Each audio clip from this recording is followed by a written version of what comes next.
It's official, TikTok is now the most popular app in the world. In recent years, many new influencers have risen to fame on the app. Many of these influencers do things like lip syncing and dancing. Just pretty normal stuff that any TikToker would do. But other TikTokers have taken a more dark path. Some TikTok users have done the unthinkable. But the surprising part is what happened after they did these crimes. You may think they'd have been cancelled and everyone would have been against them, but no. They actually seem to get more support and more followers for doing these terrible crimes. So with that being said, let's look at some TikTokers who committed horrible crimes. Claire Miller. Claire Miller is a 14-year-old girl. She lived a pretty normal life in Lancaster, Pennsylvania. She lived with her sister, Helen. Helen was Claire's older sister, but despite her being older, Claire looked after Helen a lot. You see, Helen had a condition known as cerebral palsy. This meant that she could not speak and was also wheelchair-bound too. She basically could not speak or move, so Claire had to help her out quite a lot. Helen was 19, 5 years older than Claire. But on the 22nd of February 2021, Helen's life was cut short. Not by her disease, but instead by her own little sister. At 1 AM, cops were called to their home. They arrived 5 minutes later and saw something that was straight out of a horror movie. Claire was standing outside the house covered in blood. She repeatedly said to the officers, "I stabbed my sister."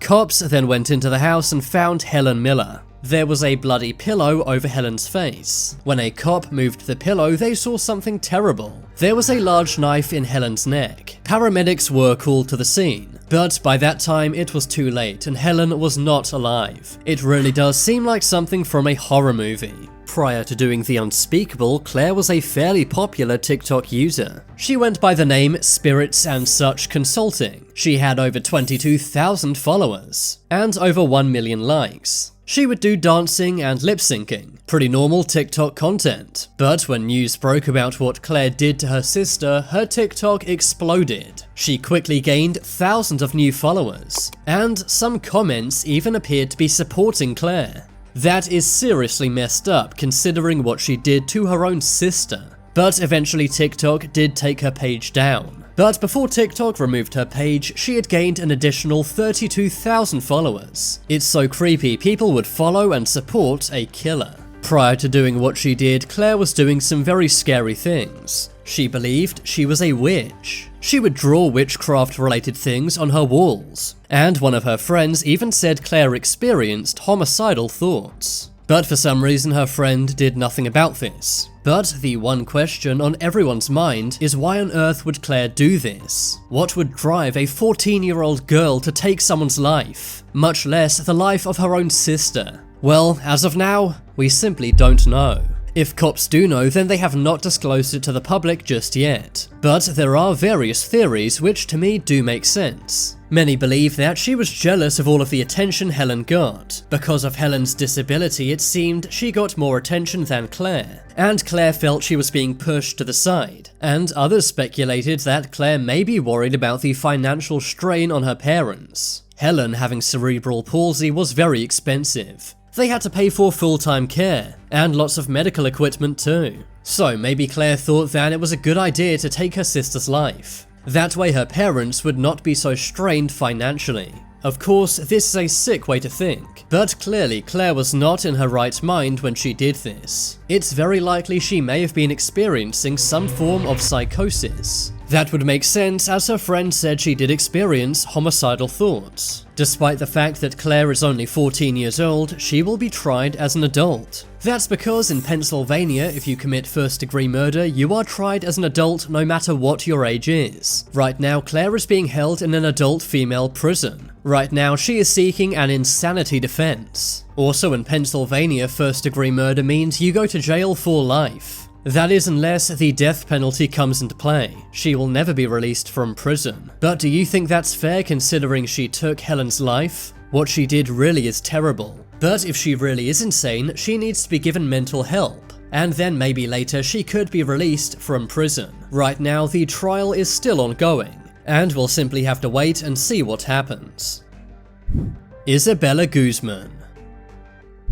This girl may look fairly innocent, but she is one of the most evil people I think I've ever heard of. Isabella Guzman lived in Colorado. She lived with her mother Yunmi Hoy and her stepfather Ryan Hoy. Isabella and her mother did not get on well. They would argue all the time. It got so bad this sometimes led to Isabella being told to live with her real father some of the time, despite the fact that Isabella's mother had custody. But most of the time Isabella would live with her mother and stepfather. Isabella was a bit of a problem child. She would get in a lot of trouble at school, and she would always disrespect her mother and stepfather. It seems the only person she respected was her real dad. Isabella had a boyfriend who would often come over, but he was not allowed to come to the house. So Isabella basically snuck him in and out of the house without her mother knowing. But her neighbors kept seeing this happen. They would see her boyfriend jumping out of the window and running away whenever her mother came home. And one day her neighbors basically snitched to her mum. This made Isabella's mother furious and they got into a big argument. Isabella threatened to harm her mother and even said the words, "You will pay." Isabella's mom was so scared that she called the cops. The police came to the house and spoke to Isabella, but they deemed there was no threat, so they left. Eventually, things got so bad, Isabella's mom asked her real dad to talk to her. Isabella's real dad obliged and tried to calm her down, and apparently Isabella took this well and agreed. But clearly this was not the case, because about a week later, Isabella did the unthinkable. Isabella's mother had been out at work all day at her design studio, which by the way was called Bella's, as a tribute to her daughter. Her mother got home and went inside the house, but Isabella was already home waiting for her. Isabella's mother opened the door and then went to use the bathroom, but Isabella came in after her with a knife. Isabella then took her mother's life using a knife and a baseball bat. Isabella's stepdad heard her mother's screams. He ran upstairs, but it was too late. All he saw was Isabella standing there in the dark with a knife. Isabella's stepdad ran downstairs to call 911. Meanwhile, Isabella ran away. She fled on foot, and a massive manhunt was launched to find Isabella. Eventually, cops patrolling the local area saw a girl with a shopping bag. They immediately recognized her as Isabella. Cops arrested Isabella immediately. Isabella was taken to court and pleaded insanity. Isabella had used a knife on her mother 151 times. I'm not sure how you could do that to your own mother, but clearly Isabella is incredibly evil. No one could ever support this behavior, right? Well, that is where you would be wrong. Videos of her disrespectful behavior in court have gone viral on TikTok. In the background, the song Sweet But Psycho plays. Many people saw her as very attractive and cute. Some of the comments even said that they liked the fact she was a bad girl. People were literally making fan cams of this criminal. Girls even began copying her movements and mimicking the things she was doing in court. They were riding the trend and trying to get a lot of followers for themselves. It's so strange that someone so evil would get such popularity on TikTok. Someone who brutally took the life of her own mother literally has stans on TikTok. In recent years, Isabella has done interviews. She said that she was insane when she did what she did, but now she says she's normal. I don't know about you, but I find that hard to believe. But I find it even more hard to believe that this girl has fans online. Just because someone may seem cute and innocent doesn't mean they actually are, and they could be capable of doing unspeakable things. Yandere Freak. One of the most popular genres on TikTok are cosplay videos. People dress up as their favorite characters from movies and anime, and some of these cosplay accounts get millions of views and followers. One of these people was Marianne Oliver Snow, better known by her TikTok name Yandere Freak, but I'll call her Mary for the purposes of this video. Mary had 1.6 million followers on TikTok and was verified too. But in October of 2021, Mary took the life of her best friend. One night, Mary was watching the TV show Gotham with her best friend Helen Hastings. But during the show, Mary pulled out a firearm and took Helen's life. After doing this, Mary was brought in by the police. But Mary said it was an accident, so they let her go. 3 days after taking the life of her best friend, Mary posted another TikTok. She told fans she was sorry for taking a quick break. It's so creepy that she ended her best friend's life, took 3 days off to be interrogated by police, and then 3 days later she was back on TikTok like, "Hey guys, I'm back." It just makes these TikToks really creepy in hindsight. Of course, no one watching the TikTok at the time knew what she had done, but her other social media accounts are still up, and the comments are filled with support. It's really creepy that people still support this girl after what she did. I have no idea how people can really support Mary after she took the life of Helen Hastings. But later on, Helen's TikTok account was deleted. And this case remains very confusing. Mary maintains it was an accident, but I'm not sure how you accidentally shoot someone in the head with a firearm. If Mary is convicted, she will likely spend life in prison. But right now the investigation and trial is still ongoing. When there's an update, I'll be sure to let you guys know. Jinkid. Jinkid is a very big TikTok user. He racked up around 956,000 followers. He did comedic impressions of characters like Tony Montana, 6ix9ine, and also characters from the video game Skyrim. He also has a very big Instagram profile too. But in October of 2021, he was arrested. Cops were called to his apartment in San Diego. There they found the body of his wife named Anna, and the body of her friend named Rayburn. Police say that Jinkid, whose real name is Ali Nasir Abulaban, took their lives. Jinkid is currently being held in jail without bail. And surprisingly, his TikTok account is still up. His wife Anna had been shot once, and her friend Baron had been shot 3 times. You see, Anna and Baron had actually been in a romantic relationship, and Anna had kicked Ali out of her house weeks before. But Ali later returned and vandalized the apartment. He also installed an app on their daughter's phone which allowed him to hear what was going on inside the apartment. Obviously, this is a big red flag as it is. It's very creepy and controlling behavior. It's like this guy completely snapped and went insane. Of course, the fact that his girlfriend had an affair was bad, but that is still no excuse for what Jinkid did. Right now, the trial is ongoing. I'll probably be posting some updates on my Snapchat, so keep an eye out. But if Jinkid is convicted, he will go to prison for the rest of his life. Rightly so, in my opinion. Over the past 2 years, TikTok's user base has grown by 900%, and there are now nearly 700 million TikTok users worldwide. This has, of course, produced a lot of stars, but ask many teens and they will tell you that they would love to get a piece of that TikTok fame. This is normally achieved by doing things like dances or challenges, but some people will do literally anything to get famous on TikTok, and at times this can get very, very dark and lead to terrible things happening, including people taking each other's life to get TikTok famous. That is what happened in 2020 to Zachary Latham. This story includes various people, but the 2 main subjects are 18-year-old Zachary Latham and his 51-year-old neighbor William Durham. I have seen a few videos on this topic before, but they're all pretty old. In the past 2 days, new info has come out about this story, so I thought I'd make a video explaining it all in a very easy to understand way with the new info included. Get ready to hear one of the craziest stories you've ever heard.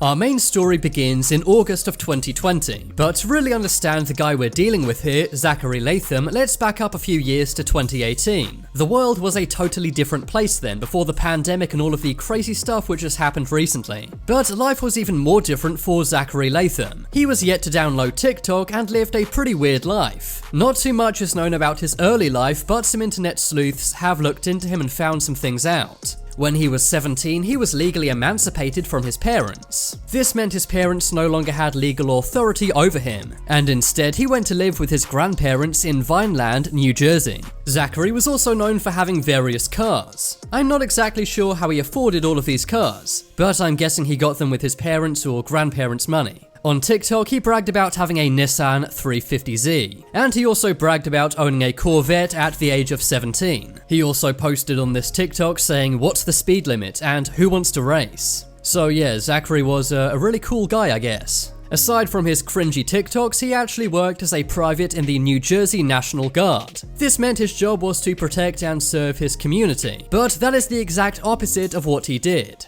As a side note, Zachary was also married. That's right, as soon as he turned 18, he married his girlfriend, Sarah. But it was in 2018, when he'd moved in with his grandparents, that he had his first run-in with the Durhams. The Durhams were his neighbors who lived a few houses down from his grandparents. And as soon as he moved into the neighborhood, they began having some beef. You see, Zachary would like to drive his cars around very fast. He would rev his engine really loudly and drive unsafely fast through the neighborhood. Now, sometimes kids do this, and William Durham, his neighbor, got this. So that's why when this first happened in 2018, William Durham went round to Zachary's house. William asked Zachary not to drive around so recklessly in the neighborhood, and Zachary actually agreed and said sorry. But clearly this didn't really sink in, because a few days later, Zachary was back at it again, driving around really fast and dangerously and annoying his neighbors, the Durhams. Things went on like this for a few years until 2020. That's when one day Zachary downloaded TikTok. He seriously wanted to go viral and get TikTok famous. And one day he saw an opportunity to do just that, and he took it. William Durham's wife, Catherine, once saw him driving around very fast. She stopped his car and told him to slow down and drive more carefully, and that's when Zachary pulled out his phone and began recording for TikTok. He began mocking her and calling her Karen. What are you gonna do, Karen?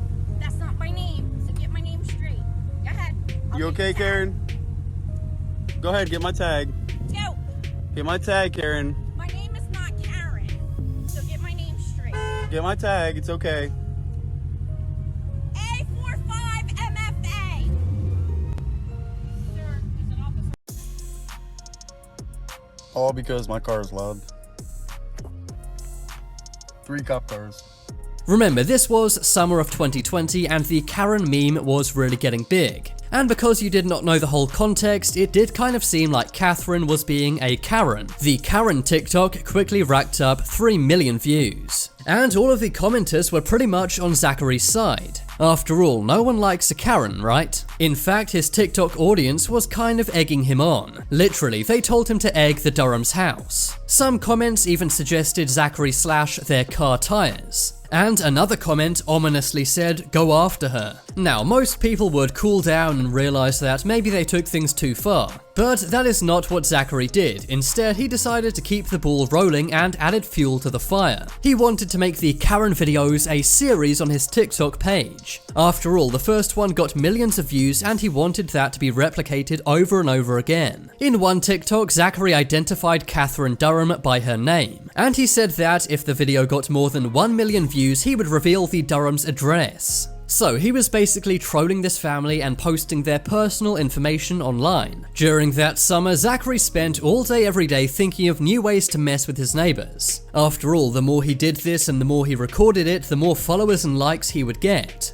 In one TikTok, he even pulled up outside Catherine Durham's house and shouted, "Hey Karen, we went viral." Obviously, he was trying to get another reaction from Catherine, but she did not take the bait this time. Later on that month, Zachary upped the ante even more. He pulled up outside the Durham's house and began shouting things to get them to come outside. But instead of William or Catherine Durham coming out like normal, their son came out instead. William Durham Jr., their 21-year-old son, was super angry. He knew all about what Zachary had been doing and he ran up to his car. William Durham Jr. said, "Get out of the car, bro." And that's when Zachary warned him that he was armed with a knife. Clearly, Zachary was only a tough guy when he had a weapon to defend himself with. Later on, Zachary also posted a video with a firearm, and he left a comment saying, "This is how you handle your neighbors." He later took that video down, however, because he was probably worried about getting arrested. Now, with all this wild stuff happening, you may say, why didn't the Durham family go to the police? Well, that is exactly what they did. However, it did not work out for them whatsoever. They contacted the Vineland police chief, Pedro Cassiano, but the cops said they couldn't do anything because the courts were closed due to the pandemic, which in my opinion is not a great excuse. I think Zachary had done more than enough to warrant them arresting him by that point. Plus, he literally recorded himself doing all of this, so the evidence was right there for everyone to see. The police told the Durham family that they would look into a cyber harassment charge for Zachary, but the Durhams never received an update on this and they were pretty much pushed away by the police. So the Durhams were stuck in a very hard place. They could not do anything about their troublemaking, crazy neighbor who was harassing them day in, day out. And when they went to the authorities, they were simply brushed away because of the pandemic. They were seriously stressing out and they had no one else to turn to. At one point, police did actually stop Zachary while he was driving his car one day, but instead of really doing anything, they simply said that they won't take any action against him.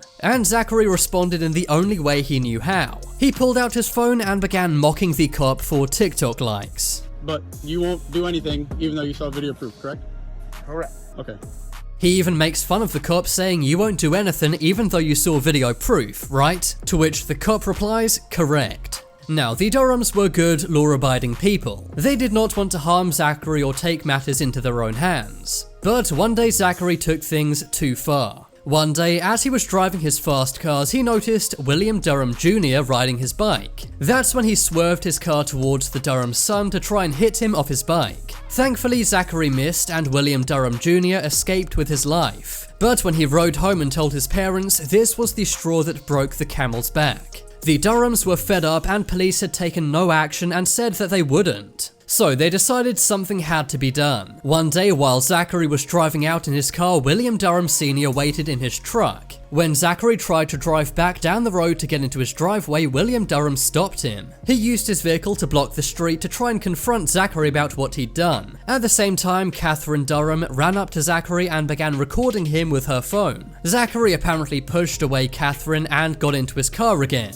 He then drove around William's truck, which was blocking the road. Zachary pulled into his grandparents' driveway and ran inside the garage. The Durhams still wanted to confront Zachary, so they followed him. But that's when Zachary's wife Sarah emerged from the house, recording on her phone. She told the Durham family, including their son, "I promise you, you better back up, because you're not gonna like what's coming out." That's when Zachary emerged from the house as well, holding 2 knives and a stun gun. The Durhams had nothing to defend themselves with. There was some shouting between William Sr. and Zachary, and after a few minutes, a brawl broke out between the two. This was all caught on tape by Sarah, Zachary's wife, and it said they were recording this to post on TikTok. During the brawl, Zachary used the stun gun on Durham Sr. and then injured him many times with the knives. William Sr. was rushed to hospital but sadly did not make it. According to legal documents, William and Sarah's intent was to lure the Durhams to their house. When they were all there, they would attack them for TikTok. The Durhams' attorneys basically said that Zachary and his wife did all of this to get TikTok famous. The footage of the incident recorded by Sarah has not been released to the public yet.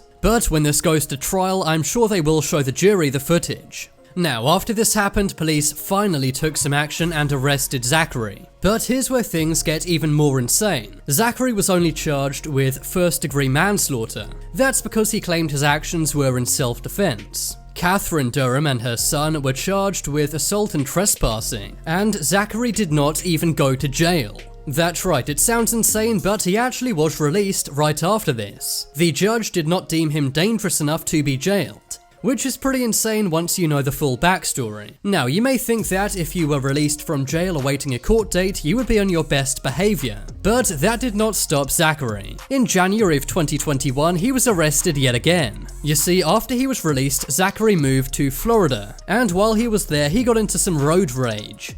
That's when he pulled out an AK-47 and waved it at another driver. He was arrested again and, get this, released. This is because he posted the $20,000 bond. Cops later realized that the AK-47 was simply a pellet gun painted to look like an AK-47, and because of this, he was released yet again. The most recent update in this crazy story happened just 3 days ago on June 4th, 2021. Because of the incident down in Florida, his pre-trial release was revoked. This meant there was a warrant for his arrest and he voluntarily gave himself up to the police. He was taken into the Cumberland County Jail and was booked. He will now remain in this jail until his court date, which is September 7th. I will definitely be keeping a close eye on this story. After all, it's so crazy that someone took someone else's life simply to get TikTok famous. May 23rd, 2018, 10 p.m. Cameron Herrin was speeding down the Bayshore Boulevard in Tampa, Florida. Cameron's Ford Mustang was topping speeds of 100 miles per hour. He was engaging in one of his favorite hobbies, illegal street racing. His car slows down from 100 miles an hour to 40 and then to 30, but he drops his speed too quickly and loses control. Cameron's car veers directly into two people, but he has no time to slow down for Jessica Riesinger Ralbanaut and her 1-year-old daughter Lilia. 18-year-old Cameron eventually stops his Mustang, but it's too late. What's done has been done, and it will change his life forever. April 9th, 2021. By now, Cameron has spent some time in jail, but today is the day he receives his sentencing, 24 years. You may think this is the end of the road for Cameron and the end of this story, but really it's just the beginning. After Cameron's sentence was read out, he was led away and taken to prison. At this time he was 21 years old, and this meant he would be released from prison by the time he was 45. That's pretty much all of his life gone. But just hours after video of his sentencing was released, #JusticeForCameron began trending. This was on various social media platforms, but mainly on TikTok. Now, you may be wondering, did TikTok users stumble across evidence the jury didn't see? Did they do some investigation and find out that he's actually innocent? Well, no. Instead, TikTokers were trying to free Cameron Herrin because he is, quote, too cute to go to jail. Despite Cameron taking the life of a 20-year-old mother and her 1-year-old child, many on TikTok still felt sorry for him. He would often drive at up to 160 miles an hour during street races. And he was known for being somewhat of a bad boy. But because TikTok users thought he was so attractive, they say that 24 years in prison is too much. Many began posting videos all about Cameron Herrin. They were directing people to call police stations and courtrooms trying to reduce his sentence. Not that that would even work, but they were trying everything they could. Other people were making fan cams of Cameron and using the song "I'm in Love with a Criminal." Some boys even tried to recreate the Cameron Herrin look to get more followers. And this worked, with some videos getting millions and millions of likes. One TikTok user, Hannah Kosh, explained the phenomenon. She said people on the internet and on TikTok specifically think that the punishment is too harsh, and that Cameron deserves a second chance. Some comments on this video said things like, "Poor boy, I hope they will forgive him. He looks so innocent, I don't think he did it on purpose." Another said he's simply too cute to go to prison. Cameron actually did have a TikTok and a Twitter account. The Twitter account has since been suspended for unknown reasons, but his TikTok account racked up over 2 million followers despite him not having any videos. A Change.org petition was even started to free Cameron. So far, this has racked up more than 27,000 signatures. And as I record this video, more people are signing the petition every single second. Cameron definitely does look worried in this court video. And although he did initially plead not guilty, he has now admitted he did do the crime, but by accident. I'm sure this was a total accident. But when you're illegally street racing at 100 miles an hour, what do you think is going to happen? There is a strange psychology of people being attracted to criminals. Something similar happened with the Night Stalker. Richard Ramirez was a serial life taker operating in California in the 1980s. When he was eventually caught in 1985, many women showed up to his trial every day. They would say they loved him and were obsessed with him. He would also get a crazy amount of fan mail from women who loved him. This was mainly because they found his courtroom photos attractive, which is exactly what happened with Cameron Herrin. Cameron's fans come from around the world. They are mainly in the United States and Middle East though. Some of his fans were able to find personal photos of Cameron dating back to middle school, and others even drew their very own fan art of Cameron as an anime character. In just a few weeks, there were more than 100,000 tweets about Cameron, with a new one coming every 30 seconds. There were also many videos on TikTok about Cameron, and videos related to Cameron on TikTok were viewed more than 1.8 billion times. You may think that Cameron's family would appreciate all of the support, but the support was so intense that they actually found it creepy. Cameron's mother said that the supporters have, quote, an obsession, an unhealthy obsession. She said many of Cameron's supporters are calling her, sometimes in the middle of the night. There have also been various free Cameron Herrin websites set up. If you trace the IPs of these websites, they mysteriously lead to China and Switzerland. Cameron Herrin supporters also spammed Twitter with free Cameron tweets. This led to Twitter suspending 900 accounts and taking down around 80,000 tweets. It's not clear exactly why these accounts and tweets were taken down, but a Twitter spokesperson said that they are still investigating the situation. All of the support for Cameron has also not been good for the victim's family. The Riesinger-Albernaut family have been subject to very insensitive social media posts, and also lots of inaccurate information about Jessica. Some of the victim's family members even deleted their social media accounts. That's because all of the messages and unwanted attention became too much to handle. However, Cameron's mother Cheryl Herrin says it's not all bad. She has been sent hundreds of letters from Cameron's fans. After all, she did not do anything wrong, and now her son will be locked up for 24 years. She shared many of these letters with the Times newspaper. They came from all over the world, from Tampa Bay locals to Ohio and Massachusetts, and even some from the UK, Europe, and the Middle East. However, Cameron's mother says she's also very scared by some of his fans. She said they stalked Cameron's family members on social media and found lots of old photos, posts, and information about Cameron. At one point, her account was even hacked. Cameron's fans have also caused a lot of problems for the county jail and police departments in Florida. Cameron's fans flooded the prison facility with phone calls. And they also found the phone numbers of guards there and even hacked some of their social media accounts. This did not go well for Cameron and landed him in solitary confinement. Cameron has since been moved to the Graceville Correction Facility near the Alabama state line, and his current security status is close custody. This is one level below maximum security. You have to feel bad for everyone involved in this situation. Even though it was Cameron's fault, he did not mean to take a mother and child's life. And now the family of Cameron and also the victim's family are being harassed. You have to wonder though, if Cameron wasn't so good looking, would he get all of this support? You may be wondering what happened to the guy he was racing. Well, Cameron had been racing John Baranow. Despite not actually striking anyone with his car, John did plead guilty to vehicular homicide, and also one misdemeanor charge of racing. For this, he was sentenced to 6 years in prison, but there was not one TikTok, tweet, or petition asking for him to be released from prison. Maybe because people did not find him as cute as Cameron.